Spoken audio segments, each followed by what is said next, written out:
এখানে কন্টেস্ট করে পাস হবো না, তাই আমরা কন্টেস্ট করছি না। তার মানে তো এটা কন্টেস্ট আমি পাস। কেন হাত তালি দিচ্ছিল তোমরা চুপ করে বসে আছে? কন্টেস্ট ছাড়া পাস। বক্সনগর আর ধনপুর কোন বিজেপি প্রতিপক্ষ হিসাবে বা বিরোধী দল হিসাবে চিহ্নই নাই।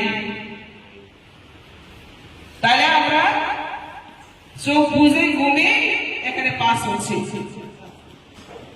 তীব্রতা যারা বিজেপি বিরোধিতা করছে তারা এখন দালালি করে খাচ্ছে, দালালি করে খাচ্ছে। তারা আমাদের চ্যালেঞ্জ করবার মতো তাদের ক্ষমতা নেই, তাদের এজেন্ডা নেই। সেই জন্য আজকে তারা উদাও হয়ে গেছে। আমরা তো ভারতীয় জনতা পার্টিকে প্রতিদ্বন্দ্বিতা করার মতো ত্রিপুরাতে কোন রাজনৈতিক পার্টি নেই। আর আমি বলবো আগামী 2024 যে লোকসভা ইলেকশন, এই ইলেকশনেও বিজেপি এইভাবে পাস হবে সংখ্যা গরিষ্ঠতা, ভোট গরিষ্ঠতা, দুইটা লোকসভা আমরা 100% আবার পাস করছি। সারা ভারতবর্ষে আবার বিজেপি গঠন করছে। এবং 2023 পরে আবার কবে আসবে বিধানসভা ভোট? আসবে পরে এই অন্তিম মন্ডলের ঠিক বক্সনগরের মতো, ধনপুরের মতো এখানে বিরোধী পার্টি লড়াই করার জন্য কেউ সাহস থাকবে না। আবার আমরা ভাষা দিয়ে দিচ্ছি, কারণ যে দলের কোন ভিজন নেই, কোন মিশন নেই, এজেন্ডা নেই, দলের শৃঙ্খলা নেই, এই দল কখনো এক্সিস্টিং থাকতে পারে না।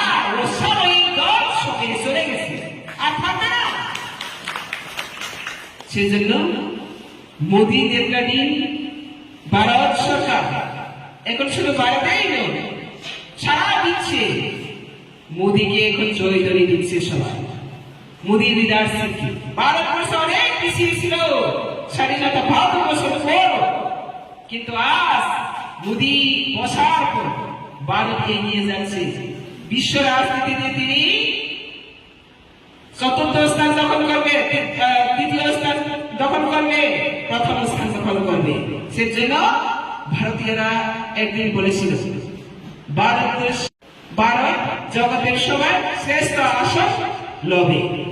এটা একটা ভিজন ছিল না? এই ভিজনটা কার মাধ্যমে প্রতিষ্ঠিত হবে? নরেন্দ্র মোদী ভারতবাসীর স্বপ্ন দেখেছিল জগতের সবার শ্রেষ্ঠ আসন লওয়া। কিন্তু এই যে স্বপ্ন, এই যে গান, এটা কবেকার গান? অনেক বছরের গান। এই স্বপ্নটা এখন বাস্তবায়ন হতে চলছে। তো মোদী শুধু ত্রিপুরা রাজ্য নয়, মোদী শুধু ভারতবর্ষে নয়, মোদী বিশ্ব জগতের রাজনীতিতে আজকে সবচেয়ে ভালো লিডার হিসেবে, জাতির জনক হিসেবে, দেশ প্রেমিক হিসেবে প্রতিষ্ঠিত হচ্ছে। সেজন্য আমরা আজ মোদী নেতৃত্বাধীন সরকার ভারতীয় হিসেবে আমরা